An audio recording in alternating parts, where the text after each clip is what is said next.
Hello viewers, আসসালামু আলাইকুম। পবিত্র মাহে রমজানের শুভেচ্ছা জানিয়ে শুরু করতে চলেছি আমার আরও একটি নতুন ট্রাভেল ব্লগ।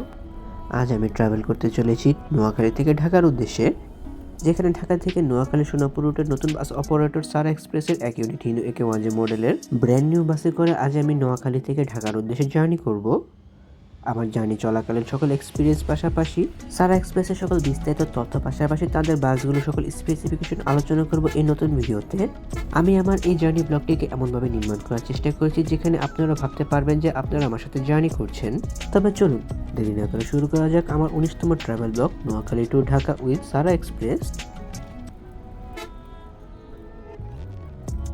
26শে জানুয়ারি রোজ সোমবার আমি একটি জার্নি এক্সপ্লোর করতে কিন্তু ঢাকা থেকে নোয়াখালীর উদ্দেশ্যে জার্নি করি। নোয়াখালী থেকে ঢাকার উদ্দেশ্যে ফেরার জন্য কিন্তু আমি ঢাকা টু নোয়াখালী সোনাপুর রুটের নতুন অপারেটর সারা এক্সপ্রেসকে বেছে নিই, যেখানে তাদের বহরে রয়েছে দেশের সর্বশেষ হিনু একে ওয়ানজে মডেলের এসি বাসগুলো। সোনাপুরের সারা এক্সপ্রেসের যে সবচেয়ে বড় কাউন্টারটি রয়েছে সেখান থেকে কিন্তু আমি A3 সিটটি বুকিং করি, যেহেতু আমি A2 সিটটি পাইনি কাউন্টার থেকে সিট কনফার্ম করার সময়। বাসটিতে কিন্তু 2x2 ফরমেশনের সর্বমোট 40টি সিটের ব্যবহার করা হয়েছে। যেহেতু আমি A3 সিটের যাত্রী ছিলাম, A2 এর যাত্রীকে কিন্তু কনভিন্স করে A3 সিটটিতে বসিয়ে দিয়ে আমি A2 সিটে বসে পড়ি। আর যাত্রী ভাইটি কিন্তু বেশ ফ্রেন্ডলি ছিল, যার ফলে কিন্তু আমি তাকে ব্লগ পারপাসে কথা বলার সাথে সাথে সে রাজি হয়ে যায়। ঢাকা টু নোয়াখালী এবং নোয়াখালী টু ঢাকা ফেয়ার 550 টাকায় কিন্তু এই বাসগুলোতে জার্নি করা যায়, যেখানে আমি 50 টাকা ডিসকাউন্টে মাত্র 500 টাকায় জার্নি করতে পেরেছি সারা এক্সপ্রেসের এই বাসটিতে। আমাদের গাড়ির ড্রাইভার সাহেব হিসেবে রয়েছে সাগর ভাই, যিনি কিনা আগে ইকোনো সার্ভিসে মিতসুবিশি BM ফুসো বাস চালাতো। আর পুরো গাড়ির যাত্রীদেরকে গাইড করার জন্য কিন্তু আমাদের গাড়ির গাইড সাহেব হিসেবে রয়েছে আমার এক ক্লোজ বড় ভাই রাকিব খান জয় ভাইয়া। মেনি থ্যাঙ্কস টু রাকিব খান জয় ভাইয়া আমার জন্য A3 সিটটিকে বুকিং করে রাখার জন্য, নাহলে কিন্তু আমি পরবর্তীতে এই সিটটি আর পেতাম না। সোনাপুর সহ সোনাপুরের আশেপাশের যে কাউন্টারগুলো রয়েছে সেখান থেকে বেশ অনেক যাত্রী তুলে নেওয়া হয় আমাদের গাড়িতে। পরবর্তীতে আমরা ধীরে ধীরে এগিয়ে যেতে শুরু করি চৌমোহনী চৌরাস্তা কাউন্টারের দিকে। হিউজ প্রেশার নিয়ে কিন্তু আমাদের গাড়ির ড্রাইভার সাহেব সাগর ভাই এগিয়ে যেতে শুরু করে চৌমোহনী চৌরাস্তা কাউন্টারের দিকে। চৌমোহনী চৌরাস্তা যাওয়ার আগে কিন্তু আমাদের গাড়িতে ফুল ট্যাঙ্ক তেল লোড করা হয়। পাম্প থেকে বের হয়ে আমাদের গাড়ির ড্রাইভার সাহেব সাগর ভাই কিন্তু খুব এগ্রেসিভলি এগিয়ে যেতে শুরু করে।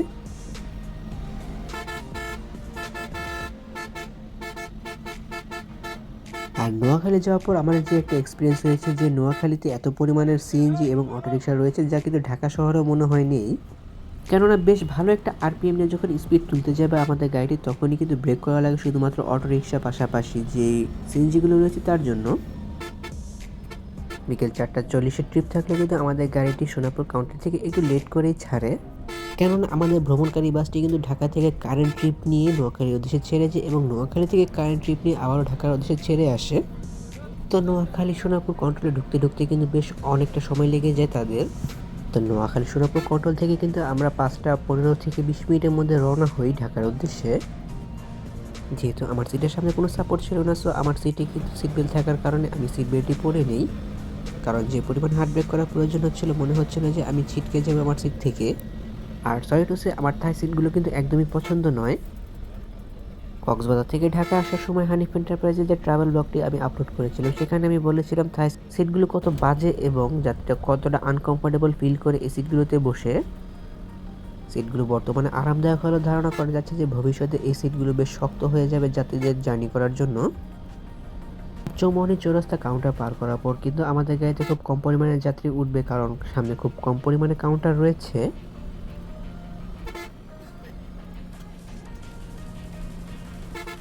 আর ব্র্যান্ড নিউ বাস হওয়ার কারণে কিন্তু আমি এই বাসটিতে তেমন কোনো প্রকার ক্যাবিন নয়েজ পাইনি।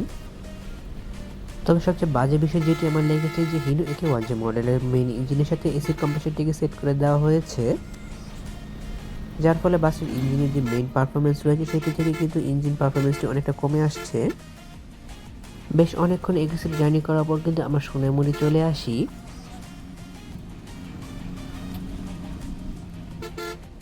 সোনামুড়ি কাউন্টার থেকে সর্বশেষ যাত্রীটি তুলে কিন্তু আমাদের গাড়িটির সামনে এসে একটি নামাজে বিরতি দেয় মাগরিবের আজানের পর।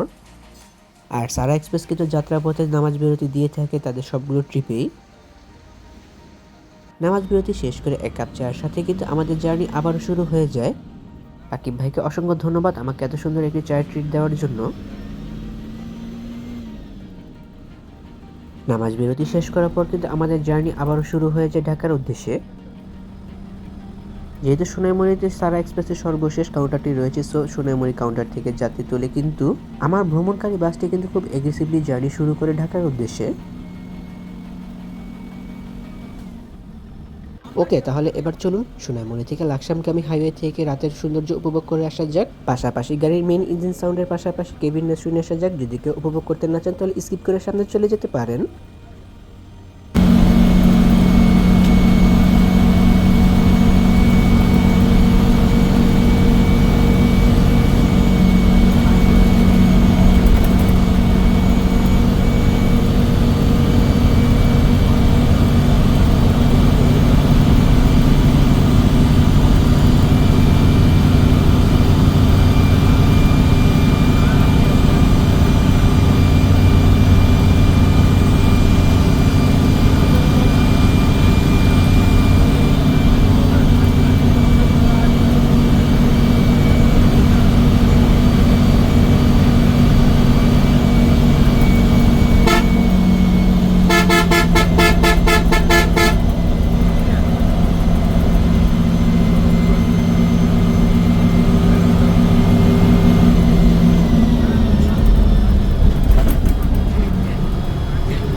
তো যেহেতু আমাদের জার্নিটি বেশ এগ্রেসিভ ছিল, সো আমরা কিন্তু খুব কম সময়ের মধ্যে সোনাইমুড়ি থেকে লাকসাম বাজার চলে আসি।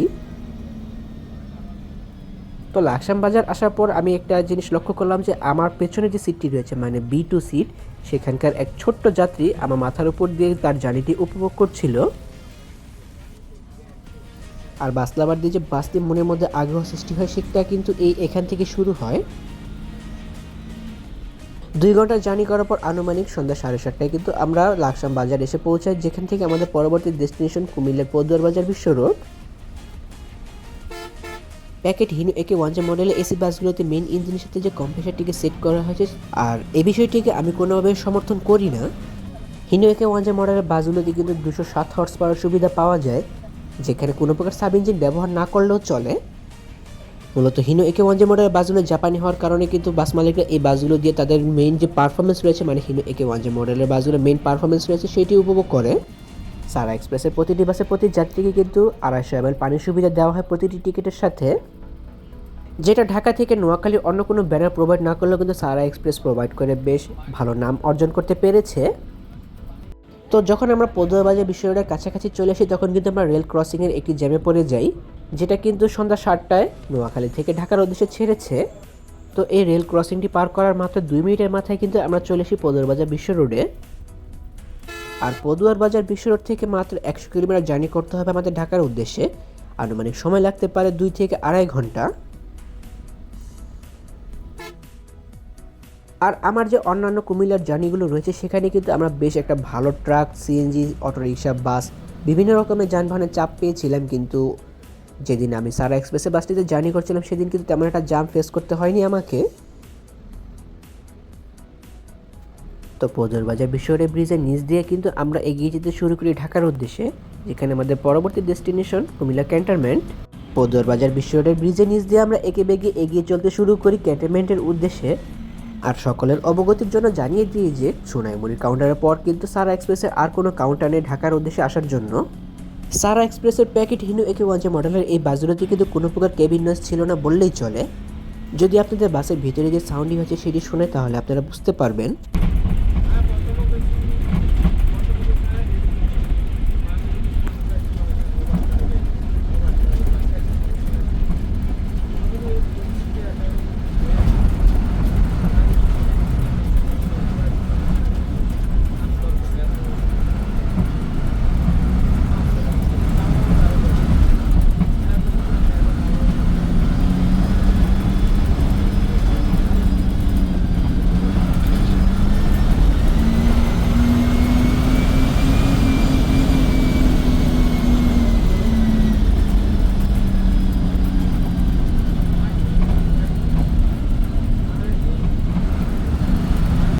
সিটের মাথার উপর যে বাঙ্কারগুলো ব্যবহার করা হয়েছে সেগুলোতে যে নখগুলো ব্যবহার করা হয়েছে সেগুলোর সাউন্ডই পাওয়া যাচ্ছিল শুধুমাত্র। এই সাউন্ড ছাড়া কিন্তু বাসটির ভেতরে আর কোনো প্রকার কেবিন নয়েজ ছিল না, যেটা আমার কাছে বেশ ভালো লেগেছে। কুমিল্লা ক্যান্টনমেন্ট পার করার পর আমাদের পরবর্তী ডেস্টিনেশন সারা এক্সপ্রেসের নিজস্ব highway restaurant hotel food valley. Sara express best জার্নির সাথে একটি বেস্ট হোটেল সার্ভিস প্রোভাইড করতে কিন্তু তারা নিজস্বভাবে এই হোটেলটিকে নির্মাণ করিয়েছে। ক্যান্টনমেন্ট থেকে হোটেল ফুড ভ্যালির দূরত্ব আনুমানিক প্রায় 9.5 কিলোমিটার। বেশ মনোরম, পাশাপাশি ফ্রেন্ডলি বাজেটের মধ্যে হোটেল ফুড ভ্যালির খাবার দাবারগুলো আমার বলে মনে হয়েছে। তবে হাইওয়ে রেস্টুরেন্টে যে একটা গলা কাটা ভাব রয়েছে সেটা কিন্তু আমি এখানেও টের পাইছি। এখন কিভাবে পাইছি সেটা না বলি। অ্যাগেন রাকিব ভাইকে আবারও থ্যাংক ইউ জানাই যে আমাকে এত সুন্দর চায়ের আরেকটা ট্রিট দেওয়ার জন্য। হোটেলে মূলত তারা খাওয়া দাওয়া করার পাশাপাশি আমাকেও কিন্তু ইনভাইট করা হয়েছিল খাওয়া দাওয়া করার জন্য, কিন্তু আমি শুধুমাত্র চায়ের ট্রিটটাকে বেছে নিয়েছিলাম। তো হোটেলের সকল কার্যক্রম শেষ করার পর পাশাপাশি আমাদের বাসে চেক দেওয়ার পর কিন্তু আমাদের বাসটি আবারও ঢাকার উদ্দেশ্যে জার্নি শুরু করে। যখনই আমরা N1-এ উঠে চলে আসি তখনই কিন্তু একটা ট্রাকের বেশ হিউজ চাপ দেখতে পাই আমরা ঢাকার উদ্দেশ্যে, কেননা যেহেতু সন্ধ্যা হয়ে গিয়েছে এবং রাতে 9টার পর কিন্তু ঢাকা শহরের ভিতরগুলোতে ট্রাক চলাচল শুরু হয়ে যায়। সো অনেক ট্রাকই কিন্তু বর্তমানে আমরা ভিডিও স্ক্রিনে দেখতে পাচ্ছি যেগুলো ঢাকার উদ্দেশ্যে জার্নি করছে। বেশ কিছু দূর যাওয়ার পর দেখতে পাই যে আমার পেছনের যাত্রী আবারও তার জার্নি উপভোগ করছে দাঁড়িয়ে। আর এই বিষয়টা আমার কাছে বেশ ভালো লাগছিল আর মনে হচ্ছিল যে হয়তো সে ভবিষ্যতে বাস লাভার। কুমিল্লার চান্দিনা আসার পর কিন্তু আমরা ট্রাকের খুব কম পরিমাণে চাপই পেয়েছিলাম, কিন্তু খুব কম বলে ভুল হবে, মোটামুটি আমরা ট্রাকে চাপও পেয়েছিলাম। বিকেল 4:30টায় ছেড়ে আসা লাল সবুজ পরিবহনের হুন্দাই বাসটিকে কিন্তু আমরা কুমিল্লার চান্দিনা আসার পর ধরে ফেলি। আসলে এটা কোনো প্রকার হুন্দাই বাস না, আশোক লেল্যান্ড ইগল 180 প্রাইম চেসিসের উপর নির্মাণ করা একটি হুন্দাই মডেলের বডি শেপের বাস, যেটার বডি নির্মাণ করেছে ক্লাচ মোটরস। তো হিনো একে 1 যে মডেলের বাসের সাথে প্রেশার না নিতে পারে কিন্তু লাল সবুজ পরিবহনের বাসটি ওভারটেক হয়ে যায়। কিছুক্ষণ পর লাল সবুজ পরিবহনের একটি নন এসি বাসের সাথে আমাদের দেখা হয়, যেটি বিকাল 5টার ট্রিপ নিয়ে কিন্তু ঢাকার উদ্দেশ্যে রওনা হয়েছিল। লাল সবুজ পরিবহনের বাসের ড্রাইভার তার বাসের পেছনে আমাদের বাসটিকে দেখার পর কিন্তু বেশ এগ্রেসিভলি এগিয়ে যেতে শুরু করে। তবে চলুন লাল সবুজ পরিবহনের বাসের সাথে আমাদের বাসের একটু খেলাধুলার ভিডিও উপভোগ করে আসা যাক গাড়ির মেইন ইঞ্জিন সাউন্ড পাশাপাশি গাড়ির ভেতরে মেইন কেবিন নয়েসের সাথে। যদি কেউ উপভোগ করতে না চান তবে স্কিপ করে সামনে চলে যেতে পারেন। তাছাড়া হিনো একে 1 যে মডেলের বাসের অরিজিনাল ইঞ্জিন সাউন্ডে শোনার জন্য কিন্তু আপনারা হেডফোন ইউজ করতে পারেন, যেটা আমার কাছে বেশ কমফোর্টেবল লেগেছে হিনো একে 1 যে মডেলের সাউন্ডগুলো শোনার জন্য।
লাল সবুজ পরিবহনের বাসটিকে ওভারটেক করার পর কিন্তু আমাদের গাড়ির সামনে এসে পড়ে গ্রিনল্যান্ড পরিবহন স্কিনে স্লিপার কোচ এসি বাস।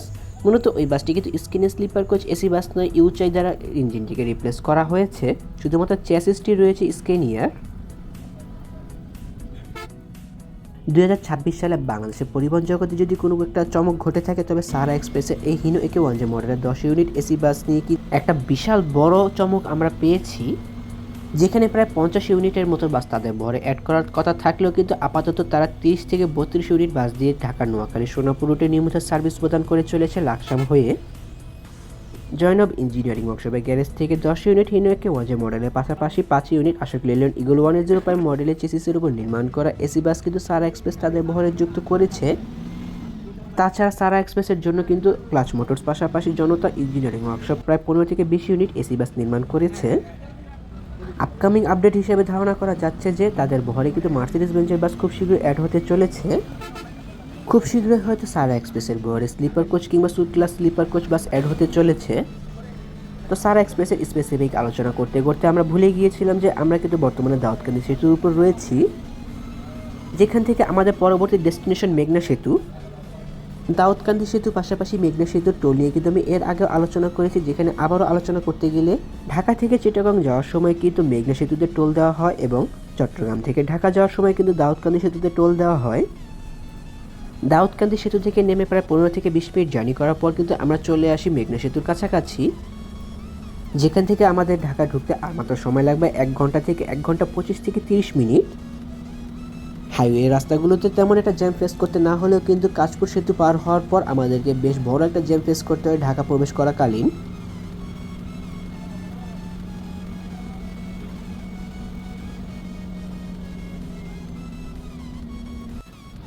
মেঘনা সেতু থেকে নামার পর আমাদের পরবর্তী ডেস্টিনেশন কাঁচপুর সেতু। জানি ব্লগটিকে আর বেশি লেন্দি করবো না, কারণ এমনিতে 15 মিনিট প্লাস হয়ে গিয়েছে।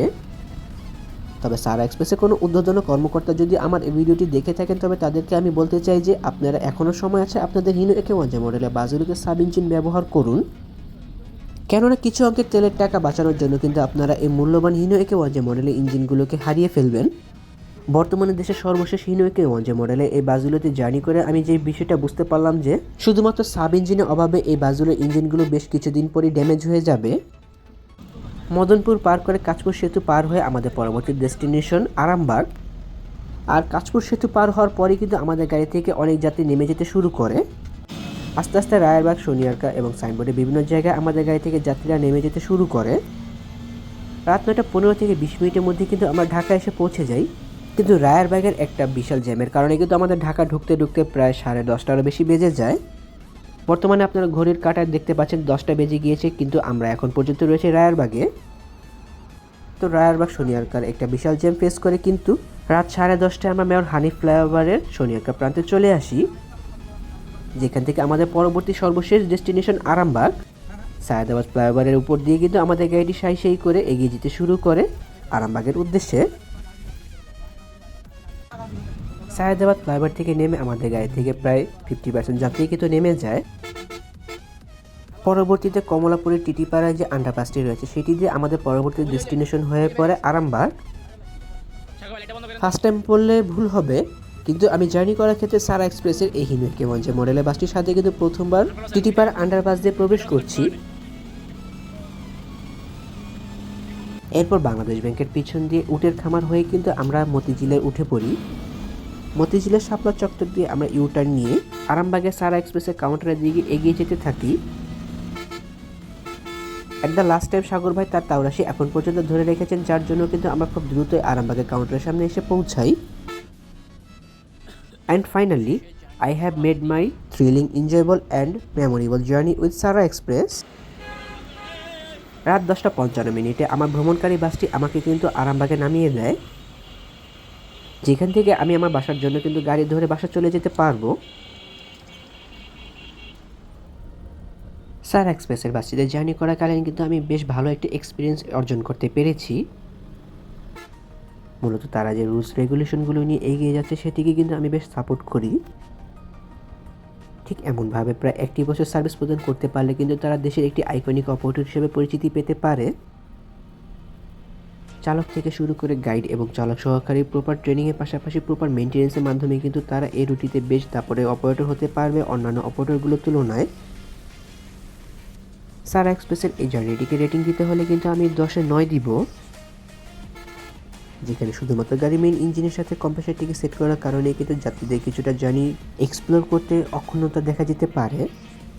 চালক সাগর ভাইয়ের অসাধারণ ড্রাইভিং, রাকিব ভাইয়ের অসাধারণ গাইডিংয়ের পাশাপাশি চালক সহকারী অসাধারণ পারফরমেন্সের জন্য আমার এই জার্নিটিকে বিশেষ করে আরও এক্সপিরিয়েন্সফুল করে তুলেছে। তাছাড়া রাকিব ভাইয়ের পাশাপাশি সাগর ভাই এবং চালক সহকারী ভাইটি কিন্তু অনেক কোঅপারেটিভ থাকার কারণে আমি আমার জার্নি ব্লগটিকে বিশেষ করে কন্টিনিউ করতে পেরেছি। তাই তাদের সহ সারা এক্সপ্রেস কর্তৃপক্ষকে জানিয়ে অসংখ্য ধন্যবাদ। তাহলে ভিউয়ার্স, জানি ব্লগটি কেমন লাগলো তো কমেন্ট করে কিন্তু অবশ্যই জানাবেন। যদি ব্লগটি ভালো লেগে থাকে তবে অবশ্যই লাইক ও কমেন্ট করবেন এবং ভিডিও লিঙ্কটি আপনার বন্ধুদের সাথে শেয়ার করতে পারেন। মাহে রমজানের শুভেচ্ছা জানিয়ে জানিয়ে ব্লগটিকে এখানে শেষ করছি। এমনই কিছু ভিডিও পেতে কিংবা দেশে পরিবহন জগতের সকল তথ্য বিস্তারিত জানতে কিংবা নতুন বাজুলো আপডেট সবার আগে পেতে অথবা ভ্রমণ সংক্রান্ত কোনো তথ্য জানতে আমার এই চ্যানেলটিকে সাবস্ক্রাইব করে পাশে থাকার অনুরোধ রইল। খুব শীঘ্রই ফিরছি নতুন কোনো ভিডিও নিয়ে, সেই প্রত্যাশা আজকের ভিডিও এখানে শেষ করছি। আল্লাহ হাফেজ।